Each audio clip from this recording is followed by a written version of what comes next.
Do you feel like you're not getting enough out of your practice sessions? Or do you go to the range and practice and you end up leaving very frustrated, not seeing the results that you want? You're putting in a lot of time, but not getting enough out relative to your score or how you're performing on the golf course?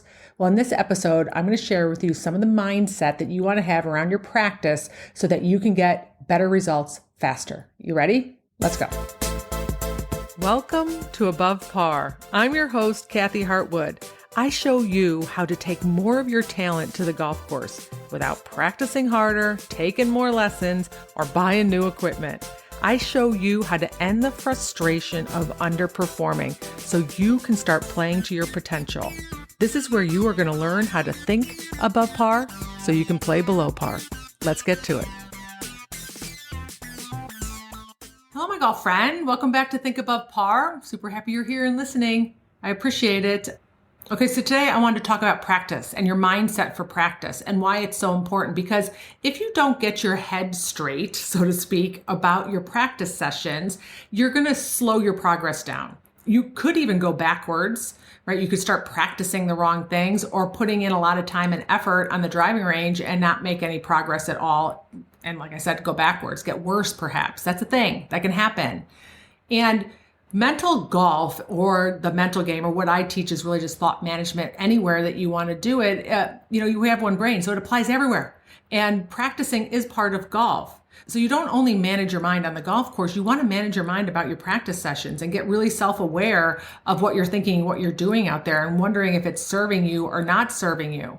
Right? We have a tendency to think that it's not as stressful because there's no tournament. And I use the range as an example all the time, is when we're typically in a place of being calm, certain, and confident when we're hitting golf balls, or at least we can access that more easily than we're on the golf course when we're playing in a tournament and we freak ourselves out. But what you do going into a practice session, how you set yourself up, is either going to speed up your results or it's going to slow you down. And for me, when I was playing for a living, college golf, junior golf, college golf, right through when I was playing for a living, and I can have a tendency to do this right now when I get, working on my game, is I become very addicted to practice. I had a really poor attitude about practice. I used to think that the person who practiced the most was going to do the best. And if someone out-practiced me, then they were likely going to outperform me. I have no idea why I got that thought. I borrowed it from somebody, but it was not true. And I saw evidence of it all the time. I would see girls who didn't practice very much and they kicked my butt. And I was like, wait a minute, I'm practicing more than they are. Why are they getting better results than me? And then I became addicted to practice. And you're addicted to something when you can't take a day off. And that was me. I couldn't take a day off from practicing. I would feel like I was going backwards. I feel like I'd mess up my swing. I feel like the next time I went and practiced, my timing would be off.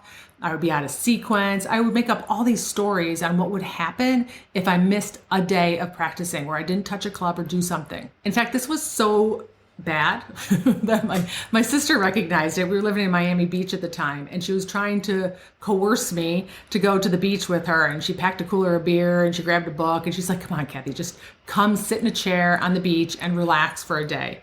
And I said, I can't. I haven't practiced. I need to do something. And she was just insistent. She's like, come on, put your suit on and let's go. So I put my suit on, but I grabbed my sand wedge and I grabbed a little bag of balls.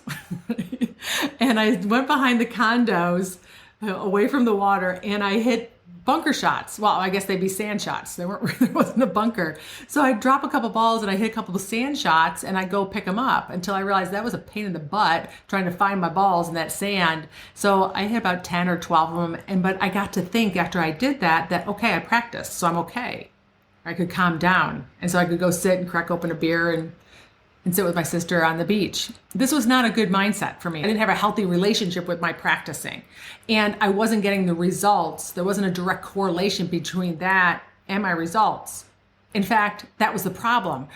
You see, high achievers or perfectionists, people who have done a lot of amazing things by putting in a lot of work and effort, even if it wasn't another sport, think that there's a direct correlation between the amount of time we put into our practice sessions and our results. So the more I put in, the more I should get out. And that's not the case with golf. It might have worked in other areas of your life. And you might be wondering, why the heck is it not working with golf? Golf just doesn't work that way. And this can be very frustrating. And what can happen is we have a tendency then to put in more work. You'll think like, well, maybe I'm not working enough on my practice. So what I want to do is I'm going to go through a series of questions that I want you to ask yourself. You can grab a piece of paper and a pen if you want to and write them down, because you're really going to get really aware of your relationship with your practice and whether it's serving you or not, and whether you could potentially make more out of those sessions so that you could create better results for yourself and have a better experience while you're practicing, maybe enjoy practice a little bit more. And then after that, I'm going to give you a little plan, a quick, easy plan for you to get into the mindset of actually how to practice and put yourself in a place where you can swing more freely, think more clearly. You're going to have a plan so that you're going to get better results, faster results. And you most likely won't go backwards, because that's the last thing we want to do, is go backwards with our golf game, which means that we've created more bad habits. We've lost confidence. We've become less certain, right? Because that's challenging then to transfer out into the golf course. Okay, so here we go. So the first question that I want you to ask yourself is, how much should you practice? So in my example, every day. Don't take a day off. If it rained, oh my gosh, we didn't really have indoor facilities when I was growing up much at all, right? But oh my gosh, if it rained, I didn't know what I was going to do. I'd put indoors on a carpet for a little bit and go like, okay, that was good. Right? So how much should you practice? How many days a week should you practice? How many hours, quote unquote, should you put in your mind? What is enough to you? Right? So that's the first question I want you to answer. I want you to ask yourself, what do you make it mean if you don't practice? So let's say you have a tournament maybe coming up next week and it rains all week and you didn't get a chance to practice. What story are you going to tell yourself in your head? This is an important story. This sentence. Is it, I'm not ready? I haven't practiced. I'm not going to play well because I didn't practice. Just get really curious. What are you making it mean? When you go out and practice, what are your tendencies? This is where you get to get really curious. Do you have a tendency to get pissed off pretty quickly if you're not hitting it well? Do you judge yourself if you're not hitting the kind of shots that you think you should be hitting? Do you have a tendency just to practice your favorite clubs, your favorite shots? I hit my sand wedge, I hit my 7-iron, I love my 7-iron, I hit maybe my favorite hybrid, and then I hit a couple drivers. But I hit my 5-iron, so I'm not practicing that. Or maybe you don't like bunker shots, so you never go to the bunker.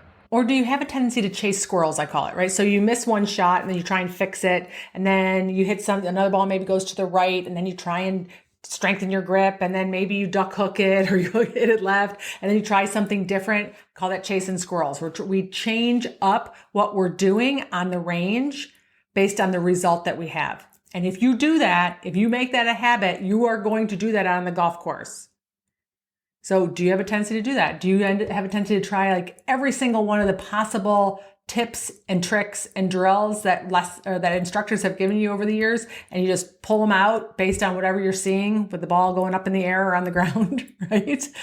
I call it chasing squirrels, because really you're not going to do anything consistently. You do something different on every single swing. You're not going to be consistent. You're not ingraining anything.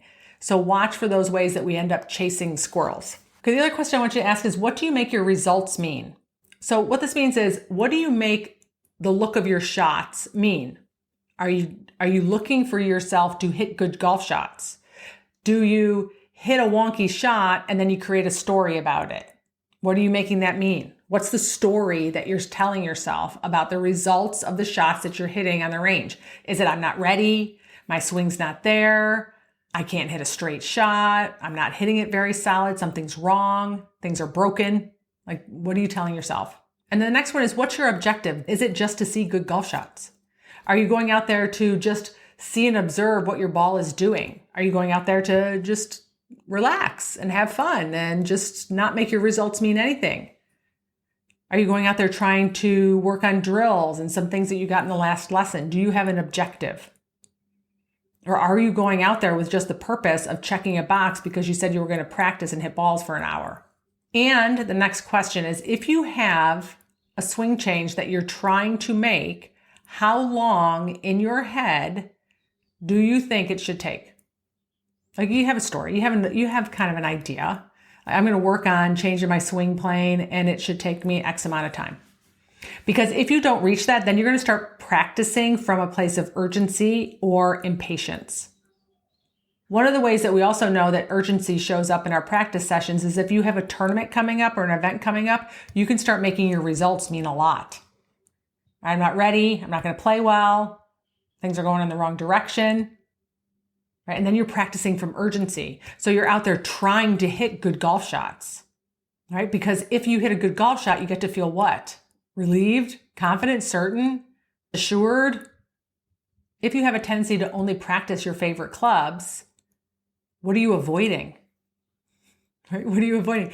Are you avoiding being uncomfortable, hitting 5-irons because you don't like them, because you don't want to see the ball go a certain way? That's likely because you're making your results mean something in your practice sessions. Because one of the things I would tell you that if your objective is to go out there and just hit good golf shots, like you just want to see the ball fly nice and pretty while you're out there, then I would ask you, how do you hit a good golf shot? Right? If you're just whacking balls and waiting for that one shot, you're like, see, that's the one I want. This happens when I was teaching so often. People would say, I just want to be consistent. I'm like, okay, well, let me see what you're doing. And they top one, they top one, they top one, they top one, they top one, they hit a solid one. And they're like, that's the one. That's the one that I want. Now they've hit 10 balls. They've topped 9. They hit one good one. I said, you are consistent. You're consistent at topping it. Because you've gone out there and you've rehearsed topping 9 times, waiting to see that one, and then you judged yourself on why you can't do that more often and that you're not consistent. When the truth is you are consistent because you've rehearsed that top so many times. And so one of the things I tell people, if you start screwing up, if you're topping it, don't repeat something more than 3 times without stopping and changing course, figuring out what's going on, because you're going to ingrain that. So that's one of the red flags to look for. If you're looking for yourself to hit a good golf shot, but in your pursuit of doing that, in the number of balls it took you to get that one shot that you get to feel good about, right? You've created and rehearsed basically a lot of wonky swings with the potential to create a lot of beliefs about yourself and your golf game in there that aren't going to serve you on the golf course. Okay, so I want you to notice your dominant emotion when you're practicing. Are you practicing in a place where you're pretty calm? Or are you practicing from urgency, impatience, annoyance, judgment, irritation, disappointment? Because remember, if those emotions are in you while you're practicing, if you're experiencing them in your body, they're vibrations, and if you're experiencing them in your body, you are not going to be able to think clearly and swing freely. So if that's the purpose, or if that's what the objective, what you want to do, and you're trying to change your swing, it's so much easier to change your swing when you're swinging freely and thinking clearly. It is very challenging to change your swing when you're in a negative place, when there's tension in your body. Maybe when you're swinging faster. If you get pissed off, right, you're going to be swinging faster. Impatience, you're going to swing faster. You might not go through your pre-shot routine. You might rapid fire those balls over, right? One right after the other. So really pay attention to what your dominant emotion is when you're out there practicing. And I tell people that if you get to a place where you're in a negative place or a negative state, you need to do a walkabout. You need to just step away, take a little walk, get yourself back down into a calmer place before you go back and hit balls. You're not moving forward, you're moving backwards at that moment.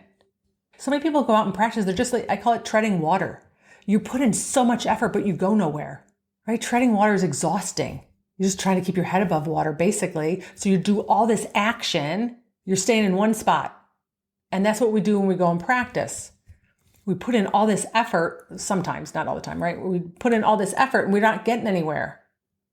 I would just prefer you not spend that time, go do something else. Because there's such a greater tendency for you to actually start moving in the wrong direction. Start making and creating swing faults and habits that aren't useful, that then you have to go in and put in time to correct. And that's what we don't want to do. Once you get to a certain level with golf, for the most part, practicing becomes a game of whack-a-mole. So you go and practice and you're just trying to whack-a-mole away any bad habits from creeping up. Because if you don't go out there and set an intention to practice, then bad habits creep in. And usually those bad habits for a player who gets to a certain level, they know what their tendencies are. Like for me, I love to twist my club face going back. It's so yummy to me. If I just didn't think about it, I would fan that face open. I've done it since I was 12 years old playing golf. I don't know why. I love it. Okay, so if I don't practice and be intentional about that, then next thing I know, I have this habit of twisting my face open going back, and I know what that shot looks like, basically. It's like a weak shot to the right. And I'm like, oh, I didn't play whack-a-mole with that. I didn't set that as an intention of something for me to check on when I'm practicing. That wasn't an objective of mine. So if you have those swing tendencies, things that creep in, like you know that because if you take a lesson and the instructor says to you, you're doing that thing again, right? And you get irritated, that's because you haven't played whack-a-mole, right? You thought it's gone, right? It's like a water stain on the ceiling. They have a tendency to creep back in. Once you get to a certain level, if you're a beginning golfer or a higher handicap, you're still learning some of your skill set, so to speak. So you might have a variety of things that you're working on. But once you get to a certain level of golfer, you'll have 3 or 4 things that you just really have a tendency to do. But one of the things that we want to avoid with practicing is going and creating bad habits because it takes time to fix a swing. So we don't want to get off course too much. And that's an intention and a purpose of practicing. So this is the plan that I want you to have when you go into practicing. I want you to be really aware of what your mindset is about your practice session, how you feeling about it. Find your emotional state that you're going to go into this practice session. Check in with yourself. Are you feeling urgent, impatient, desperate, scared, irritated, right? Just check in. Make sure that you're getting yourself into calm, certain, or confident before you go to the driving range. And listen, some days we might set an intention of going out there and practicing for an hour, but mentally all we got is 10 minutes and then we're toast. You got to meet yourself where you are. You might have had a big day, an exhausting day, and we could run out of those mental poker chips that I call them. And you're like, I got nothing. You do yourself a favor if you walk away. 10 minutes is the best you have. Put in 10 good minutes. It has nothing to do with an hour. There's no time on it. It's the quality that you put in. So if you're practicing at the end of the day and you're mental toast, you have a lot of things going on in your life and you're just not very present, make a deal with yourself that I'm going to practice as long as I can stay present and focused because I don't want to go backwards. I'm not serving myself. All right. So be really self-aware before you go into a practice session on how you're feeling. What's your attitude about it? What are you thinking? The second thing that I want you to do is set an intention or have a plan. If you do not have a plan to practice, you're treading water. What are you working on? What are you whack-a-moling? Do you have some drills that you want to work on? Do you have some low-hanging fruit on things that you want to practice? Maybe chipping or bunker. You noticed the last time you played wasn't so great. So you're going to set an intention to go and practice that. How are you going to practice that? If you're going out and practicing it and looking for a result that you're going to hit good chip shots, how did you do it? How are you going to repeat it? If you have no idea, you can't help yourself on the golf course. You have to have some basic understanding of what you're trying to do. Or have a plan, have an instructor give you some drills to do when you're out there practicing. I encourage people to go and create a plan that is going to move you closer to creating the swings or the moves in your swing that you want, or the shots that you want. So let's say if you're trying to correct your curve on your ball is slicing. You want to go in with the objective of doing some of those things in your swing that are going to help that are going to move you closer to doing it. It might be you're going to set an intention that for the 10 shots, all you're going to do is you're going to focus on your grip. Because when you don't focus on your grip, and I promise you this part's true, if you don't focus on your grip and set that intention, if you're trying to tweak it, you're going to go back to your old grip. I've watched it a million times.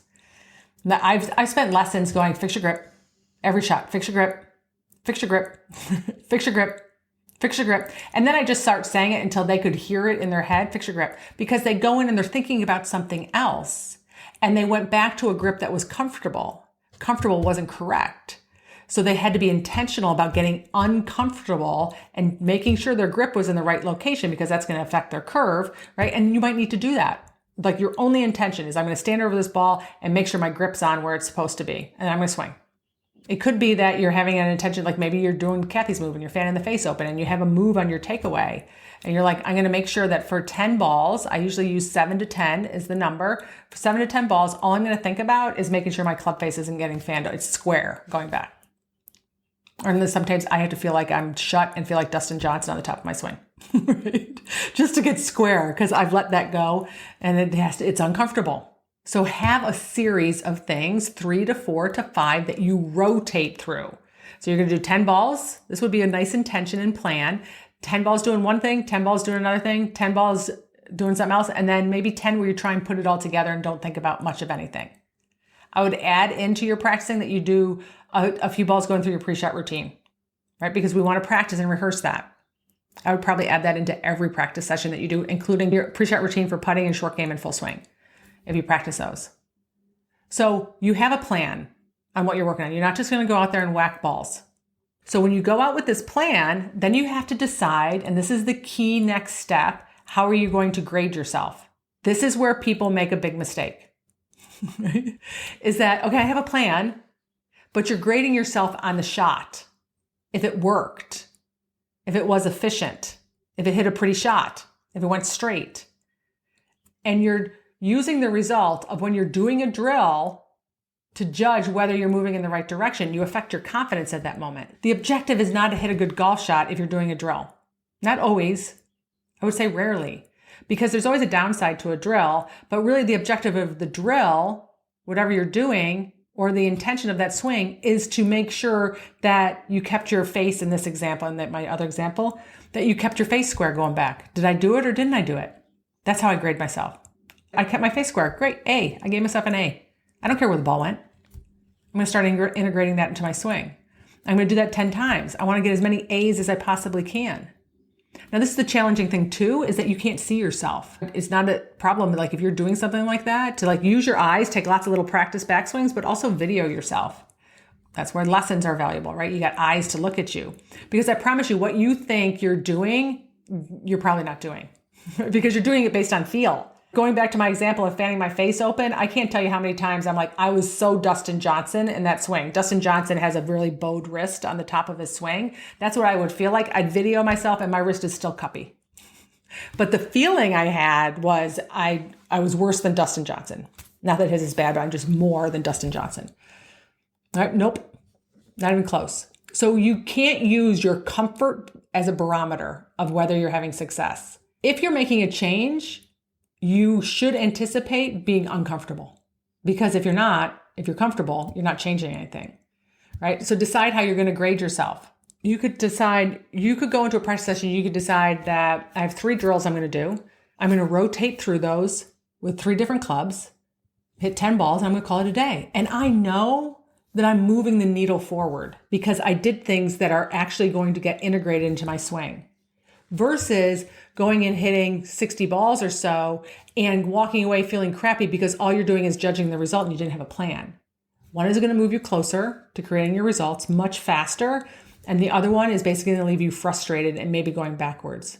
All right, my friends. So get really aware of the way that you show up in your practice sessions. Pay attention to your thoughts and emotions. They really do dictate how quickly you're going to get your results on the golf course, and the results that you're trying to make in your swing, and the results that you're trying to create with learning different shots, right? I hope that helped. I want you to make the most of your time. If you're putting in the time, let's be really efficient at the way that we practice. All right, my friends, I hope you have a beautiful week. And if I can help you, make sure you go to kathyhartwood.com and connect with me, or send me an email at kathy@kathyhartwood. I'd love to hear what you have going on. All right, have a beautiful week, and I'll talk to you next Wednesday. Bye.